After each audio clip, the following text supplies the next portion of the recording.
Hello. So I started the replacing of I have a lot of freaking notifications on my iPad. I started the replacing of the intros and outros. So what I did, while I'm getting things ready, I will just randomly talk. What I had done, or what I started doing, ow, that hurt. Still waiting for I scrunched my hair out, but it's still like wet. I should have waited. So the reason that, I was going to re-record it because like my narration has gotten a lot better. And then yesterday I decided it's going to take me way too long to re-record all of that. So I changed my mind. But what I do have to do, because the intro and outro, I want the song to be there, and I'm going to rerun everything through my current editing stuff so that it sounds a lot better. But the intros and outros all have to be replaced because I've made it to where I can, beyond the part that you guys hear me do, that this is what we're reading today and here's what we're going to read tomorrow. Like those parts, I basically have to put just that line on there because right now they're kind of interspersed. So I'm just having to replace. I already did it for the Anne books. Now I have to do Emma. But I realized a couple weeks after I had done the Anne books that apparently when you replace the sound files, I have to re-import them to my website, which I did not know. So apparently for a couple weeks, my website had where it just said, can't be found. I'm like, cool. You can still listen on the podcast platforms. That one and I checked that one yesterday to make sure that those sounded the way they're supposed to, which was funny because I was listening to it and the song sounded really, really, really sped up. And I'm like, what the heck is going on? And it was somehow my podcast app had gotten to 1 1/4 speed instead of 1 speed. So yeah, my hair, see, it's wavy. Should have waited for it to dry more before I did anything, but whatever. Okay. We're doing at least 2 chapters, probably just 2 chapters, because it was like 7,000 words when I added the 3rd chapter. So I'm not sure how many it was for these 2, but I think that 3rd chapter I added was considerably longer. Anyways, let me get a drink. And today, I didn't get a lot of audiobook recording done yesterday, so today and tomorrow and the next day, I have to try to catch up. Otherwise, Saturday, I'll be recording. All right, we got everything on. Swallow. Make sure this is pointed at my mouth. Everything stays in the same place. That's not really a problem unless I accidentally bump it. Today we'll be continuing Frankenstein by Mary Shelley. Chapter 16. Cursed creator. Why did I live? Why in that instant did I not extinguish the spark of existence which you had so wantonly bestowed? I know not. Despair had not yet taken possession of me. My feelings were those of rage and revenge. I could with pleasure have destroyed the cottage and its inhabitants, and have glutted myself with their shrieks and misery. When night came, I quitted my retreat and wandered in the wood. And now, no longer restrained by the fear of discovery, I gave vent to my anguish in fearful howlings. I was like a wild beast that had broken the toils, destroying the objects that obstructed me and ranging through the wood with a stag-like swiftness. Oh, what a miserable night I passed. The cold stars shone in mockery, and the bare trees waved their branches above me. Now and then the sweet voice of a bird burst forth amidst the universal stillness. All save I were at rest or in enjoyment. I, like the arch-fiend, bore a hell within me, and finding myself unsympathized with, wished to tear up the trees, spread havoc and destruction around me, and then to have sat down and enjoyed the ruin. It itches, and I don't think I can do it. Occasionally, I don't know if other people get this. I don't know. Occasionally my eyelash line itches. Occasionally, like once a day maybe. I'm guessing it usually means there's a buildup of something. Anyways. the ruin. But this was a luxury of sensation that could not endure. I became fatigued with excess of bodily exertion and sank on the damp grass in the sick impotence of despair. There was none among the myriads of men that existed who would pity or assist me, and should I feel kindness towards my enemies? No. From that moment I declared everlasting war against the species, and more than all against him who had formed me and sent me forth to this insupportable misery. The sun rose. I heard the voices of men and knew that it was impossible to return to my retreat during that day. Accordingly, I hid myself in some thick underwood, determining to devote the ensuing hours to reflection on my situation. The pleasant sunshine and the pure air of day restored me to some degree of tranquillity, and when I considered what had passed at the cottage, I could not help believing that I had been too hasty in my conclusions. I had certainly acted imprudently. It was apparent that my conversation had interested the father in my behalf, and I was a fool in having exposed my person to the horror of his children.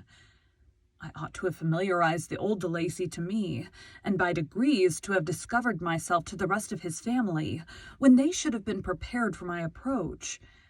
But I did not believe my errors to be irretrievable, and after much consideration I resolved to return to the cottage, seek the old man, and by my representations win him to my party.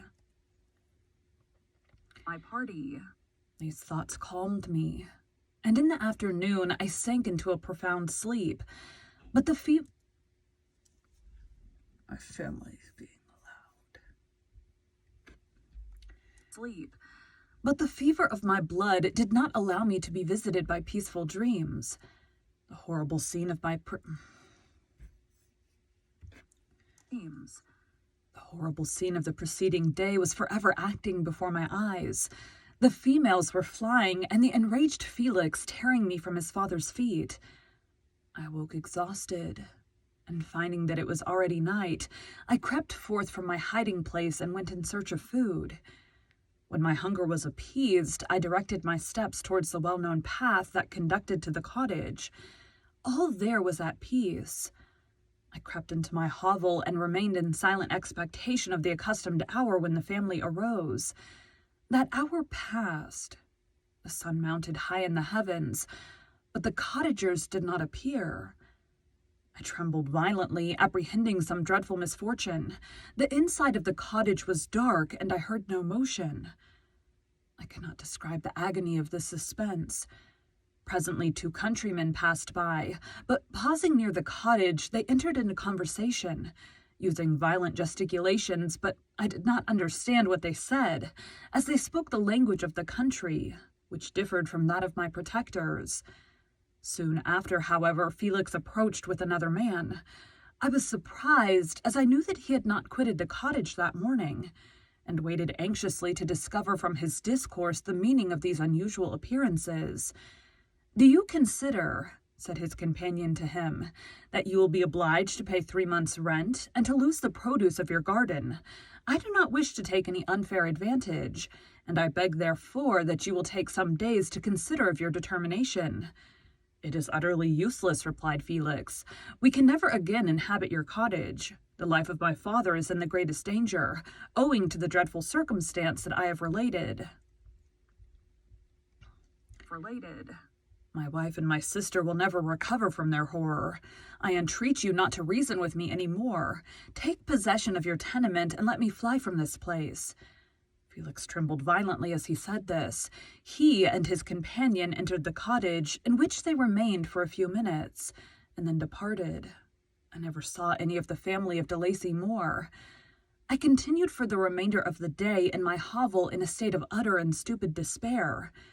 My protectors had departed and had broken the only link that held me to the world. For the first time, the feelings of revenge and hatred filled my bosom, and I did not strive to control them. But allowing myself to be borne away by the stream, I bent my mind towards injury and death.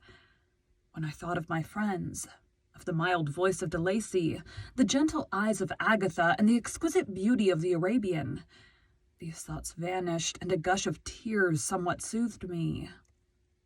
But again, When I reflected that they had spurned and deserted me, anger returned, a rage of anger, and unable to injure anything human, I turned my fury towards inanimate objects.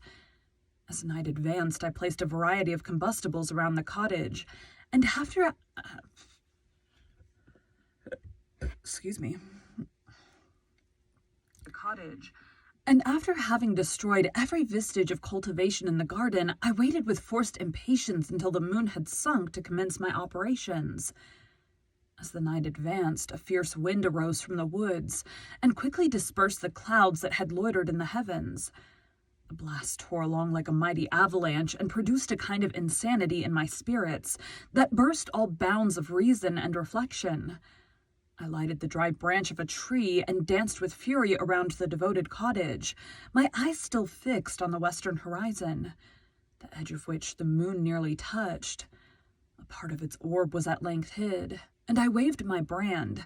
It sank, and with a loud scream I fired the straw and heath and bushes which I had collected. The wind fanned the fire, and the cottage was quickly enveloped by the flames, which clung to it and licked it with their forked and destroying tongues. As soon as I was convinced that no assistance could save any part of the habitation, I quitted the scene and sought for refuge in the woods. And now, with the world before me, whither should I bend my steps? I resolved to fly far from the scene of my misfortunes, but to me, hated and despised, every country must be equally horrible. At length the thought of you crossed my mind. I learned from your papers that you were my father, my creator, and to whom could I apply with more fitness than to him who had given me life? Among the lessons that Felix had bestowed upon Safie, geography had not been omitted. I had learned from these the relative situations of the different countries of the earth. You had mentioned Geneva as the name of your native town, and towards this place I resolved to proceed. But how was I to direct myself? I knew that I must travel in a southwesterly direction to reach my destination, but the sun was my only guide. I did not know the names of the towns that I was to pass through, nor could I ask information from a single human being. But I did not despair. From you only could I hope for succor, although towards you I felt no sentiment but that of hatred. Unfeeling, heartless creator, you had endowed me with perceptions and passions, and then cast me abroad an object for the scorn and horror of mankind. But on you only had I any claim for pity and redress, and from you I determined to seek that justice which I vainly attempted to gain from any other being that wore the human form. My travels were long, and the sufferings I endured intense. It was late in autumn when I quitted the district where I had so long resided. I traveled only at night, fearful of encountering the visage of a human being. Nature decayed around me, and the sun became heatless. Rain and snow poured around me. Mighty rivers were frozen. The surface of the earth was hard and chill and bare, and I found no shelter. Oh, earth, how often did I imprecate?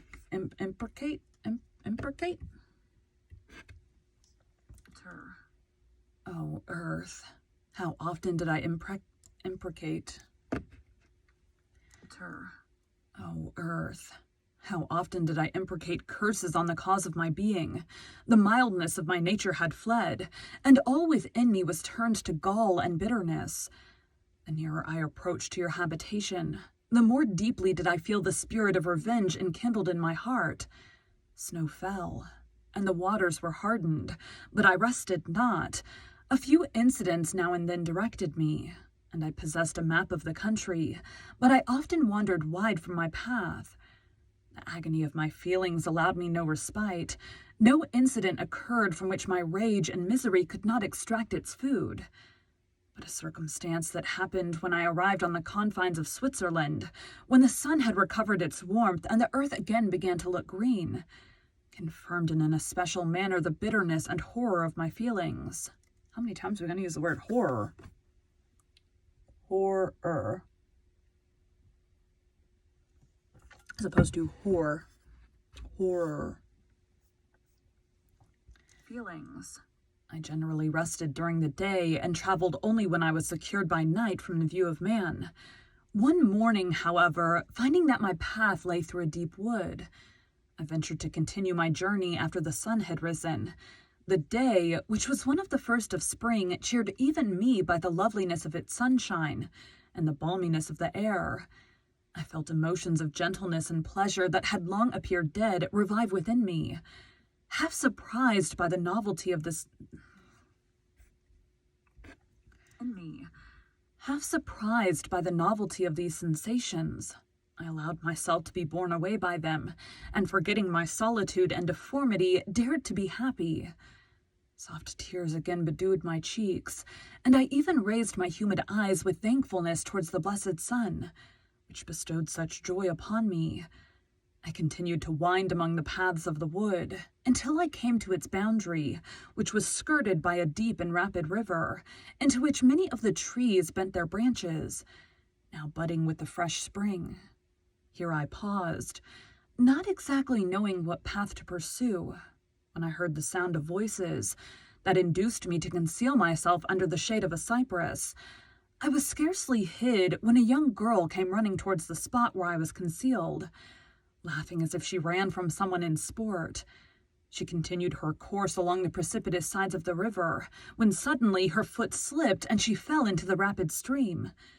I rushed from my hiding place, and with extreme labor from the force of the current saved her and dragged her to shore. She was senseless, and I endeavored by every means in my power to restore animation, when I was suddenly interrupted by the approach of a rustic, who was probably the person from whom she had playfully fled. On seeing me, he darted towards me, and tearing the girl from my arms, hastened towards the deeper parts of the wood. I followed speedily. I hardly knew why, but when the man saw me draw near, he aimed a gun which he carried at my body and fired. I sank to the ground, and my injurer, with increased swiftness, escaped into the wood. This was then the reward of my benevolence. I had saved a human being from destruction, and as a recompense I now writhed under the miserable pain of a wound, which shattered the flesh and bone. The feelings of kindness and gentleness which I had entertained but a few moments before gave place to hellish rage and gnashing of teeth. Inflamed by pain, I vowed eternal hatred and vengeance to all mankind, but the agony of my wound overcame me. My pulses paused, and I fainted. For some weeks I led a miserable life in the woods, endeavoring to cure the wound which I had received. The ball had entered my shoulder, and I knew not whether it had remained there or passed through. At any rate, I had no means of extracting it. My sufferings were augmented also by the oppressive sense of the injustice and ingratitude of their affliction. My daily vows rose for revenge, a deep and deadly revenge, such as would alone compensate for the outrages and anguish I had endured. After some weeks, my wound healed, and I continued my journey. The labors I endured were no longer to be alleviated by the bright sun or gentle breezes of spring. All joy was but a mockery which insulted my desolate state, and made me feel more painfully that I was not made for the enjoyment of pleasure.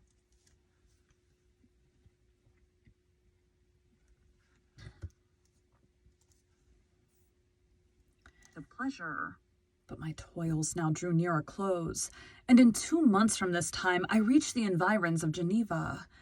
It was evening when I arrived, and I retired to a hiding place among the fields that surround it to meditate in what manner I should apply to you. I was oppressed by fatigue and hunger, and far too unhappy to enjoy the gentle breezes of evening, or the prospect of the sun setting behind the stupendous mountains of Jura. At this time, a slight sleep relieved me from the pain of reflection, which was disturbed by the approach of a beautiful child, who came running into the recess I had chosen, with all the sportiveness of infancy. Suddenly, as I gazed on him, an idea seized me that this little creature was unprejudiced, and had lived too short a time to have imbibed a horror of deformity.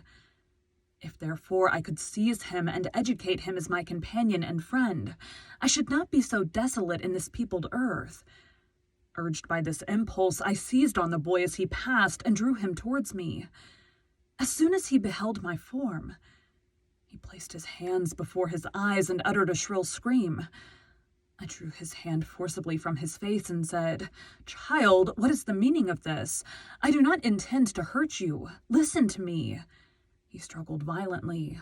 "Let me go," he cried. "Monster, ugly wretch! You wish to eat me and tear me to pieces. You are an ogre. Let me go, or I will tell my papa.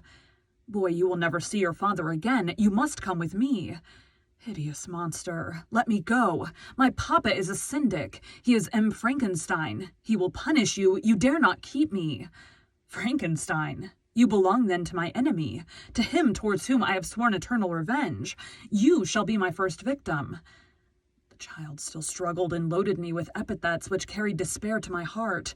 I grasped his throat to silence him, and in a moment he lay dead at my feet. I gazed on my victim, and my heart swelled with exultation and hellish triumph. Clapping my hands, I exclaimed, "I too can create desolation. My enemy is not invulnerable. This death will carry despair to him, and 1,000 other miseries shall torment and destroy him." As I fixed my eyes on the child, I saw something glittering on his breast. I took it. It was a portrait of a most lovely woman. In spite of my malignity, it softened and attracted me.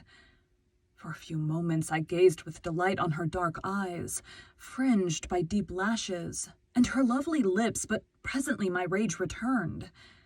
I remembered that I was forever deprived of the delights that such beautiful creatures could bestow, and that she whose resemblance I contemplated would, in regarding me, have changed that air of divine benignity to one expressive of disgust and affright.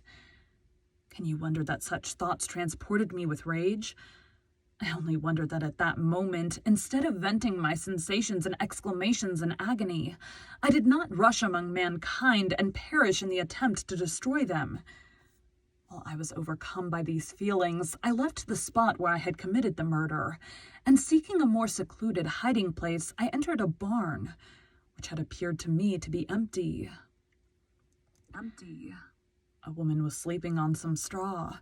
She was young, not indeed so beautiful as her whose portrait I held, but of an agreeable aspect and blooming in the loveliness of youth and health. Here, I thought, is one of those whose joy-imparting smiles are bestowed on all but me. And then I bent over her and whispered, "Awake, fairest. Thy lover is near, he who would give his life but to obtain one look of affection from thine eyes. My beloved, awake." The sleeper stirred. A thrill of terror ran through me. Should she indeed awake and see me and curse me and denounce the murderer? Thus would she assuredly act if her darkened eyes opened and she beheld me. The thought was madness. It stirred the fiend within me. Not I, but she shall suffer. The murder I have committed because I am forever robbed of all that she could give me. She shall give me. She shall atone. Where am I? Tone. The crime had its source in her. Be hers the punishment. Thanks be to the lessons of Felix and the sanguinary punishment. Thanks be to the lessons of Felix and the sanguinary laws of man. I had learned now to work mischief. I bent over her and placed the portrait securely in one of the folds of her dress. She moved again, and I fled. For some days I haunted the spot where these scenes had taken place, sometimes wishing to see you, sometimes resolved to quit the world and its miseries forever. At length I wandered towards these mountains, and have raged... mountains, and have ranged through their immense recesses, consumed by a burning passion which you alone can gratify. We may not part until you have promised to comply with my requisition. I am alone and miserable. Man will not associate with me, but one as deformed and horrible as myself would not deny herself to me. My companion must be of the same species and have the same defects. This being you must create. Monster number 2. Okay, pause that. 8. Thank you for joining Bite at a Time Books today, while we read a bite of one of your favorite classics. Again, my name is Bree Carlisle, and I hope you come back tomorrow for the next bite of Frankenstein.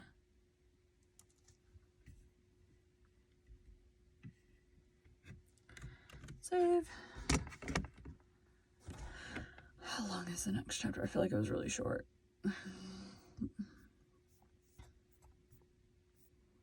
It's that one chapter. Excuse me, goodness. That one chapter was like half of the... So the long one was the first one. Oops, there's a period in there. No, not 27. 17. Bite at a time. Frankenstein. Open. Okay.